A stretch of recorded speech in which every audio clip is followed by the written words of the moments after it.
दोस्तों नमस्कार, मैं हूं आलोक पाठक और आप देख रहे हैं खबर दस्तक। पिछले 2 दिनों से एक गाना बड़ा वायरल था कि आने दो सपा को सत्ता में, कट्टा लगा के उठा लेंगे तुमको। और इसी तरह के कुछ गाने बिहार चुनाव के दौरान आरजेडी को लेकर बने थे, काफी वायरल भी हुए थे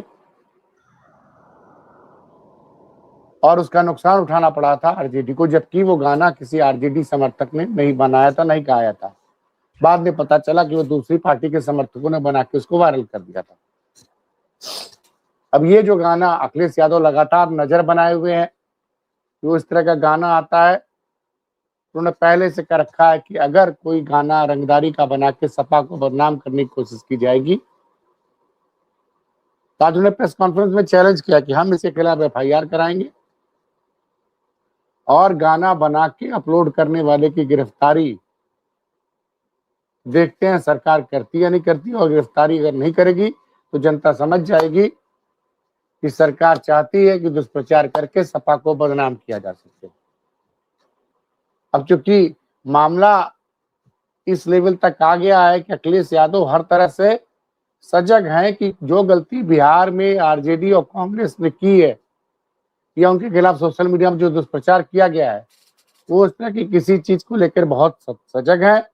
उनके पास वकीलों की टीम भी है। सौभाग्य से हमारे साथ समाजवादी पार्टी लीगल सेल के मेंबर हैं और प्रवक्ता भी विवेक पांडे जी हैं। विवेक पांडे जी आज उन्होंने जो प्रेस कॉन्फ्रेंस में गाना और बोला कि हम इसके खिलाफ एफआईआर कराएंगे, वो क्यों कह रहे हैं कि संभवतः गिरफ्तारी नहीं होगी, मैं इसलिए ऐसा बोल रहा हूं कि कई लोगों ने डिम्पल जी की अश्लील फोटो और डिम्पल जी की बेटी को लेकर तमाम एआई के जरिए अश्लील फोटो बनाकर शेयर किया था। उस पर सपा ने बहुत हल्ला मचाया, लेकिन एफआईआर तक की गई, लेकिन आज तक किसी की गिरफ्तारी की खबर नहीं है। तो आपको क्या लगता है, ये जो छवि बनाने की कोशिश की जा रही है कि सपा आ जाएगी तो कट्टे के दम पर सपा के लोग कुछ भी करेंगे, ये जो एक गुंडा वाली छवि बनाने की कोशिश के लिए गाने बनाए जा रहे हैं, उस पर जो आपके राष्ट्रीय अध्यक्ष जी ने बड़ा स्टैंड लिया है? देखिए, बहुत ही ये षड्यंत्रकारी विषय है। चूंकि इस विषय को जिस प्रकार से प्रस्तुत किया जा रहा है समाज के सामने, समाजवादी पार्टी की एक तरफा ऐसी छवि को बनाने का, दिखाने का प्रयास किया जा रहा है जिससे कि उसको पहले तो नैतिक आधार पर डैमेज मिले, फिर सामाजिक आधार पर डैमेज मिले। चूंकि भारत में लोग परिवार और परिवार के लोगों के अंदर परिवार की सुरक्षा को लेकर एक भावना रहती है, उस भावना को किसी तरह डैमेज किया जाए।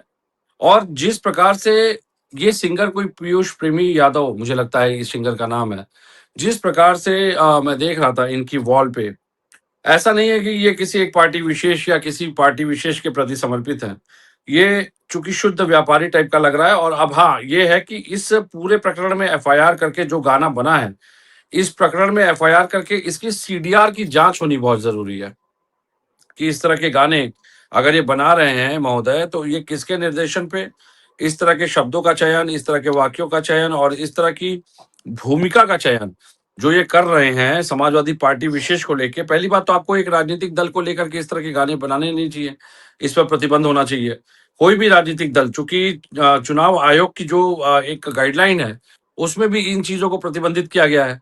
लेकिन जिस प्रकार से misuse of power, misuse of law, misuse of ignorance, bureaucratic संरक्षण में ये लोग करते हैं, एक पार्टी विशेष के खिलाफ, व्यक्ति विशेष के खिलाफ अभियान चलाने को लेकर के जाति के आधार पे, क्योंकि इनकी जाति यादव है, तो अब इन लोगों के अंदर एक भावना है कि भाई ये कहीं ना कहीं समाजवादी पार्टी से जुड़े होंगे, जबकि ऐसा नहीं है। समाजवादी पार्टी हो चाहे कोई राजनीतिक दल हो, हर जाति, हर पंथ के लोग। एक मिनट में माफी चाहूंगा।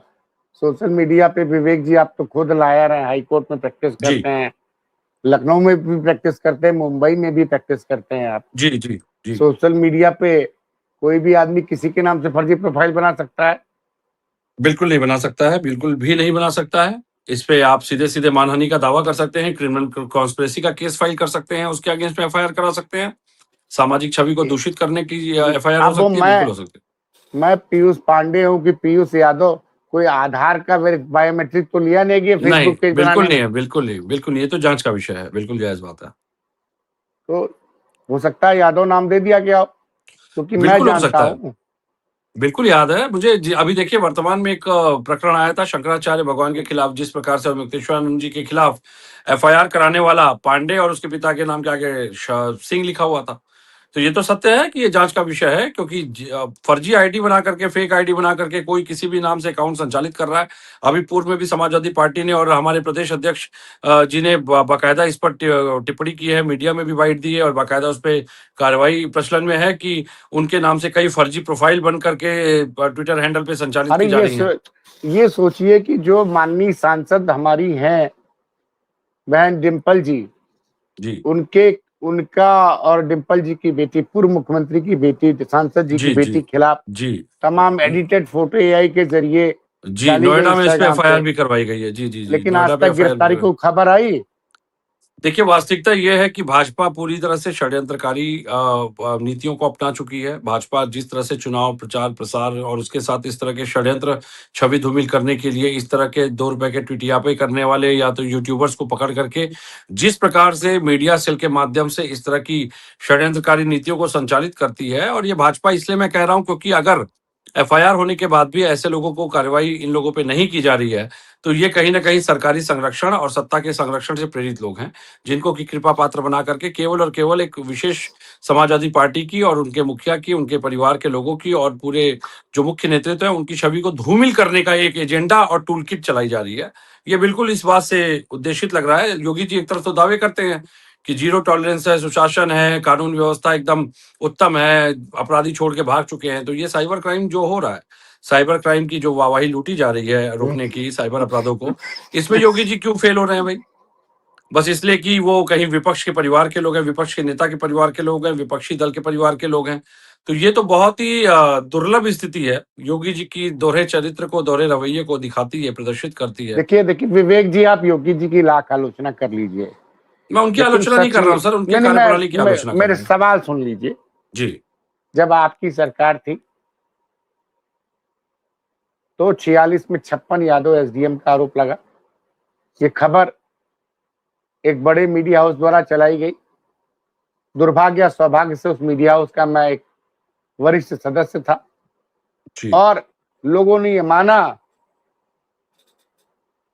कि यादवों की भर्ती करने के लिए सारे नियम कानून तोड़ दिए गए। आज तक 46 में 56 एसडीएम का कहीं यादव एसडीएम का कोई प्रमाण मिला नहीं। मैं ये कह रहा हूं कि जब आपकी सरकार के खिलाफ इतना बड़ा आरोप लगा जिसकी वजह से आप लोग कहीं ना कहीं चुनाव हार गए, जी, आप लोग चुनाव हार गए, मुजफ्फरनगर दंगे को लेकर भी भ्रम फैलाया गया और आप लोग उसको काउंटर नहीं कर पाए। और बिहार में आपने देखा किस तरह आरजेडी को लेके गाने बने थे इसी तरह के, तो आप कैसे काउंटर करिएगा? क्योंकि अखिलेश जी खुद ही कह रहे हैं कि मैं एफआईआर कराऊंगा, देखते हैं गाना बनाने वाले को, लिखने वाले के खिलाफ गिरफ्तारी होती कि नहीं होती है। बिल्कुल जायज़ बात है। देखिए, काउंटर की बात जहाँ तक है, भाजपा चूँकि किस प्रकार से सोशल मीडिया का, सोशल प्लेटफ़ॉर्म का इस्तेमाल करके चुनावों में प्रभावित करती है, चुनाव को प्रभावित करती है, ये हमने भी सीख लिया है। एक बहुत अच्छे समय के बाद हमने भी सीख लिया है कि किस प्रकार से भाजपा चुनाव में सोशल मीडिया प्लेटफ़ॉर्म का दुरुपयोग करके चुनावों को प्रभावित करती है। इसीलिए अब हमने सीधी लड़ाई लड़ने का संकल्प लिया है कि जो भी इस तरह के टूल किट आएँगे, हम उनको सीधे चुनौती देंगे विधिक माध्यम से। और हमें ये भी देखना है कि और ये जनता देखे कि अगर वो भाजपा के लोग नहीं हैं, तो सरकार क्या त्वरित कार्रवाई अब करती है सवाल निष्पक्षता से? सवाल ये उठता है कि फिर वो बात, आपके माननीय अखिलेश जी की बिटिया की मतलब एआई द्वारा बनाई गई तस्वीरें डाली गई इंस्टाग्राम पे, उसका हैंडल भी आया।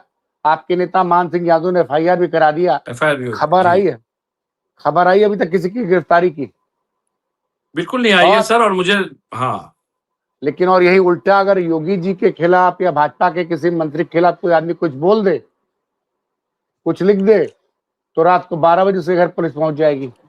आज एक प्रकरण आया है, चूंकि शाम को मैंने डिबेट की है। बिहार में कोई मौलाना है जो चतुर्वेदी लिखता है अपने नाम के आगे, उसने योगी जी की माता जी को लेकर कोई टिप्पणी कर दी थी और उसको लेकर के बड़ा आक्रोश चला। यहाँ नहीं लखनऊ नहीं की भाई, सड़कों पे भी बड़ा उद्यम। हम तो कह रहे हैं कि ऐसे मौलाना जी को तुरंत उठा के बिल्कुल बिल्कुल, बिहार मैंने में भी वही बात भी कही। बिल्कुल, सम्राट मैं भी चौधरी वही। जी भाई वहां के गृह मंत्री को तुरंत वहां पे उनको गिरफ्तारी करानी चाहिए, उसे अगर बुलडोजर चलवाना चाहिए। नहीं देखिए सर, एक मैं इसी बात को स्पष्ट करना चाहता हूँ, चूंकि भाजपा ने ये परिपाटी शुरू की है कि राजनीतिक नहीं दल नहीं के भाई परिवारों को।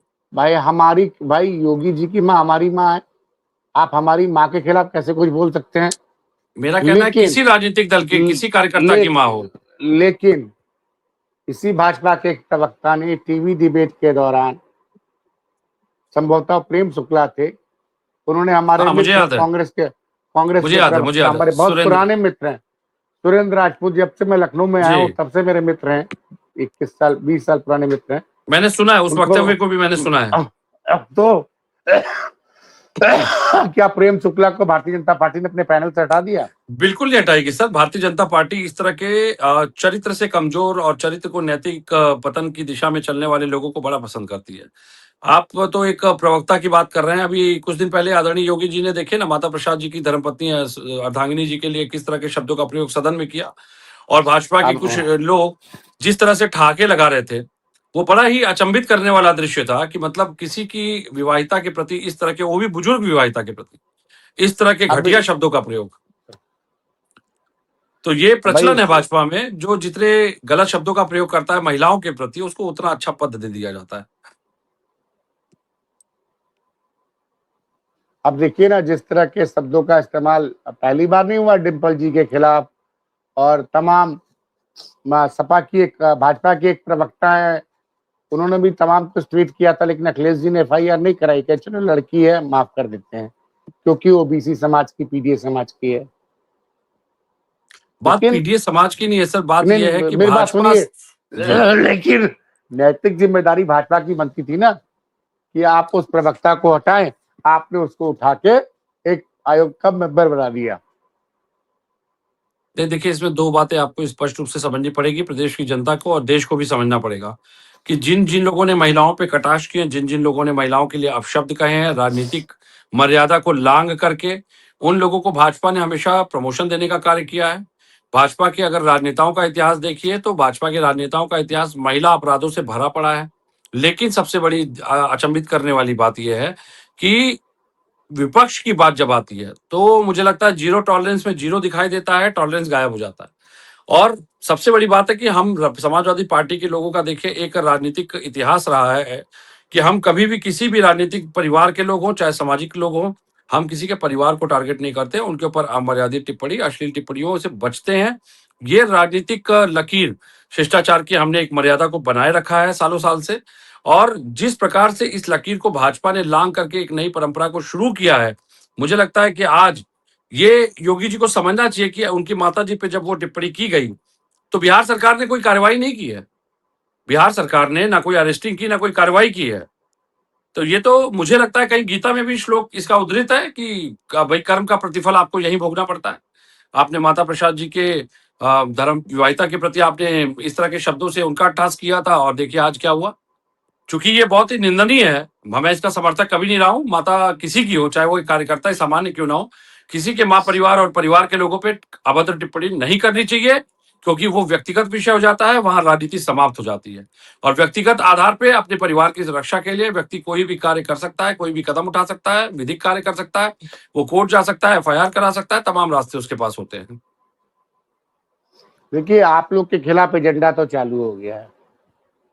नहीं ठीक है, भाजपा देखिए, प्रयास कर अब रही आप है। सुनिए, अब सुनिए, एक बड़े मीडिया हाउस ने एक खबर निकाली, जी वो कहीं से प्रमाणित खबर नहीं है, जी कि आप बात करते हैं पीडीए की, जी। लेकिन यूपी में 75 में से 60 जिलों पर सिर्फ मुस्लिम और यादव जिला अध्यक्ष हैं। नहीं ठीक है और ये। पहले आप कह लीजिए। ये खबर चलाई गई बिना किसी प्रमाणिक स्रोत को।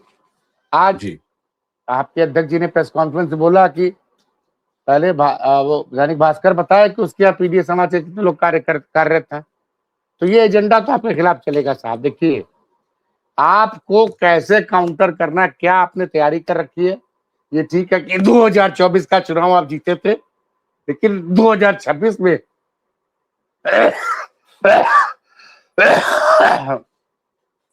क्योंकि 2027 के पहले जो माहौल बनाया जा रहा है, उससे तो यही लग रहा है कि कहीं न कहीं वो परसेप्शन के वार में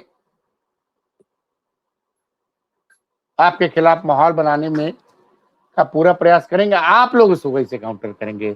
शंकराचार्य के मुद्दे पे आप पूरी तरह से शंकराचार्य जी के साथ खड़े हैं। नहीं, शंकराचार्य जी का मुद्दा देखिए एक धार्मिक मुद्दा है, चूंकि हम उनके अनुयायी हैं। समाजवादी पार्टी आदरणीय अखिलेश यादव जी भी उनके अनुयायी हैं। तो एक धर्मगुरु होने की वजह से, हिंदू धर्मगुरु होने की वजह से अगर किसी भी गुरु का अपमान होगा तो उसके लिए उनके शिष्य खड़े होंगे। ये हमारा एक धार्मिक और नैतिक चरित्र का विषय है। लेकिन राजनीतिक आधार पर अगर मैं बात करूं तो पीडीए जो हमारा उद्देश्य है, उसने पूरी तैयारी कर रखी है कि बीजेपी के फेक नैरेटिव को कैसे ध्वस्त करना है। उसका उदाहरण प्रस्तुत कर देता हूं। ये 2 दिन से देखिए भाजपा बड़ा एक ट्वीट चला रही थी।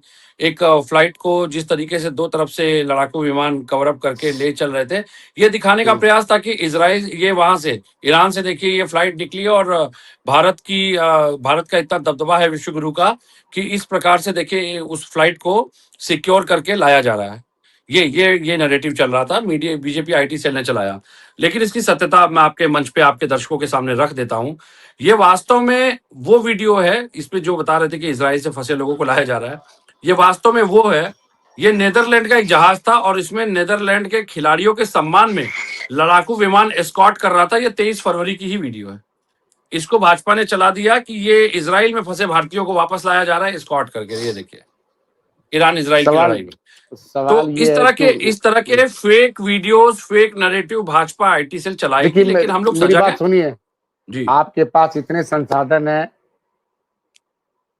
ये देखिए कई चीजों को समझना पड़ेगा विवेक जी। आप अब अलीगढ़ में एक मामला हुआ वीडियो को लेके। जी। अभी क्या हो रहा है, कहीं कोई भी वीडियो आप पोस्ट कर दे रहे हैं और सरकार को पसंद नहीं आ रहा तो तुरंत ट्विटर को नोटिस चली जा रही कि इस वीडियो को आप यहाँ से हटा दीजिए। अरे एफआईआर हो रही है सर। होली पे एक वीडियो जिसमें कि किसी ने नाम नहीं डाला, हमारे एक समर्थक है पार्टी के, चूंकि उनके ऊपर एफआईआर कर दी गई फर्जी। जबकि वीडियो में केवल होली में होने वाले अनैतिक कृत्य को लेके आपत्ति दर्ज की थी उन्होंने। न किसी स्थान अब का नाम था, न सब किसी प्रसंग का फिर मैं वर्णन बात, था। तो इस तरह से आपके कार्यकर्ताओं के खिलाफ एफआईआर होगी, इस तरह के वीडियो बनाए जाएंगे। आप लोग कैसे इसको काउंटर करेंगे? और आप मान लीजिए कोर्ट से स्टे भी ले आते हैं, कार्रवाई करवा देते हैं, वो तो व्हाट्सएप पे टहल रहा है, तो कैसे रोकेंगे आप? नहीं देखिए, इसके लिए तो ये बात है कि स्ट्रिक्ट हम लोग कई लेवल पे अपने जो हमारे सोशल मीडिया के यूथ और यंगस्टर्स और जो नए उम्र के हमारे जो वॉलंटियर्स हैं, उनकी एक पूरी टीम तैयार की गई है। और हमारे प्रवक्ता और हमारे सोशल मीडिया टीम बाकायदा हर चीज पे नजर बनाए रखी। लगभग हर प्रयास ये है कि हर दिशा में, हर जिले में एक प्रवक्ता हो जो कि चीजों को मॉनिटर करे। मीडिया सेल हर जिले इस पर बनाई जा रही है। तो इस तरह से लगातार समाजवादी पार्टी एक्टिव है और प्रयासरत है कि किसी भी रूप में भाजपा का कोई भी एजेंडा इस बार हम सफल नहीं होने देंगे। नहीं, ये तो आपने अधिवक्ता असल क्या करेगा, ये समझना चाह रहा था। नहीं, हमारे हर कार्यकर्ता जिसके ऊपर भी फर्जी एफआईआर करने का प्रयास हो रहा है या पुलिस जिसका दमन उत्पीड़न करने का नहीं, प्रयास कर रही है। वो तो आप उसके साथ खड़े हैं, ठीक है। जी, लेकिन जो इस तरह के फेक वीडियो पे आप लोग तुरंत एफआईआर करेंगे? बिल्कुल करेंगे, क्यों नहीं करेंगे। हम पहले भी कर चुके हैं, मैं व्यक्तिगत कर चुका हूँ। तो तो पूर्व में आप भी मैं वही वृत्तांत बता रहा था कि पूर्व में भी अधिवक्ता सभा के जो फाउंडर मेंबर थे, पार्टी के पुराने संस्थापकों में एक थे, पुराने नेताजी के समय के साथ के उनके सहयोगी रहे आदरणीय जगन्नाथ प्रसाद जी, जो पूर्व में कैबिनेट मिनिस्टर मतलब राज्य दर्जा प्राप्त मंत्री भी थे पिछड़ा वर्ग के, उनके साथ बाकायदा जाकर के हम लोगों ने एक वृत्तांत पे, चूंकि वो वृत्तांत बड़ा उस पर हंगामा हुआ था, उस पर हमने हजरतगंज थाने में तहरीर दी थी। लेकिन यही है कि विपक्ष के लिए कोई भी तहरीर या एफआईआर कोई मान्य नहीं है, भले वो विपक्ष के किसी बड़े नेता के परिवार के ही लोग क्यों ना हो। उनके परिप्रेक्ष्य में भी अगर आप शिकायत करेंगे तो इस सरकार ने वास्तव में आंखें मूंद रखी हैं, क्योंकि परिवारों में भी विभेद करती है। परिवार में भी विभेद है इनके नज़र में कि परिवार के लोग और परिवार की दिशा में ये देखते हैं कि कौन विपक्ष का है, कौन हमारी पार्टी का है। तो ये भाजपा की बड़ी ही घटिया सोच है और यही कारण है कि समाज में जो सामाजिक न्याय की बात है, भाजपा इससे दूर भागती है। जब हमारी सरकार थी, हम पक्ष विपक्ष की बात नहीं करते थे, एफआईआर की बात होती थी, लेकिन अब यहाँ पे जाति धर्म देख करके एफआईआर। नहीं तो अब तक तो जिस बंदे ने गाना गाया है, आप देखिए, आप लोग भी इतने साल सत्ता में रहे हैं विवेक जी, तमाम अधिकारी, रिटायर्ड आईएएस आईपीएस, तमाम लोग आप जैसे वकील जुड़े हुए हैं। अब जी। तक तो ये गाना कहाँ रिकॉर्ड हुआ, आप लोग अपने लेवल से ही पता कर सकते हैं। नहीं, जैसे जायज बात है। ये मेरी प्रकरण बात मेरे पूरी हो जाने, जैसे जी। वो एक व्यक्ति था ना जिसके नाम से एप्लीकेशन दी गई थी एसआईआर में, जी, जी, जी। सिग्नेचर, जिसको सिग्नेचर करना नहीं आता उसके नाम से सिग्नेचर करके 100 एप्लीकेशन दे दी गई, फलाने फलाने का नाम काटो। बिल्कुल, बिल्कुल। तो आप लोग को आगे आना पड़ेगा। आप सरकार का लीगल तरीके से करते रहिए, लेकिन अगर आपने अपना रिसर्च विंग मजबूत कर दिया तो आप काउंटर कर सकते हैं। नहीं, बिल्कुल, ये आपका सुझाव पार्टी के लिए चूँकि बहुत ही उपयुक्त है और मुझे लगता है कि आपकी आवाज़ चूँकि पार्टी आपको सीधे सुनती है, तो यकीनन आपके दिए सुझावों को पार्टी आत्मसात कर उस पर जो भी उचित कदम है डेफ़िनेटली उठाएगी। और अधिवक्ता विंग की जहाँ तक बात है, देखिए अधिवक्ता सभा में मुझे लगता है कि थोड़ा-सा और उनको क्रियाशील होना चाहिए, चूँकि सर्वेश सिंह वगैरह जो महासचिव हैं पार्टी के, वो लगातार दिन-रात तत्पर रहते हैं और सिकंदर यादव जी की अहम भूमिका, सर्वेश सिंह की भूमिका आपने देखी। अभी मनोज यादव जी हमारे राष्ट्रीय प्रवक्ता हैं, उनके प्रकरण में किस तरह से दिन-रात इन लोगों ने एक कर दिया पूरी तरह से। और बाराबंकी के जो हमारे वहाँ के अध्यक्ष हैं बार के, वो भी पार्टी के चूँकि एक ज़िम्मेदार पदाधिकारी हैं, तो सभी ने मिल कर के जिस तरह की लड़ाई लड़ी, ये एक उदाहरण प्रस्तुत किया गया। और इसके साथ ये बात बिल्कुल आपके मन से जाएगी कि अधिवक्ता सभा के लोग विधिक रूप से, सोशल मीडिया के लोग, सोशल वॉलंटियर्स जो हैं, पार्टी के सपोर्टर्स जो हैं, वो सोशल मीडिया के प्लेटफ़ॉर्म पे और प्रवक्ताओं के माध्यम से जो ज़िम्मेदारी है प्रवक्ताओं की, वो सभी अपनी ज़िम्मेदारी में मजबूती से लगे हैं, क्योंकि हम ये मान के चल रहे हैं, चुनाव कल है। हम तो 24 घंटे का चुनाव मान के चल रहे हैं कि कल ही चुनाव है। अब हमारी तैयारी उस स्तर पे है और हमारी लड़ाई भी उस स्तर पे है। चलिए विवेक जी, मुझे थोड़ा बोलने में परेशानी हो रही है, तो आपने समय दिया इस वक्त रात को, उसके लिए आपको बहुत बहुत धन्यवाद। जी, जी, अपने स्वास्थ्य का ध्यान रखें।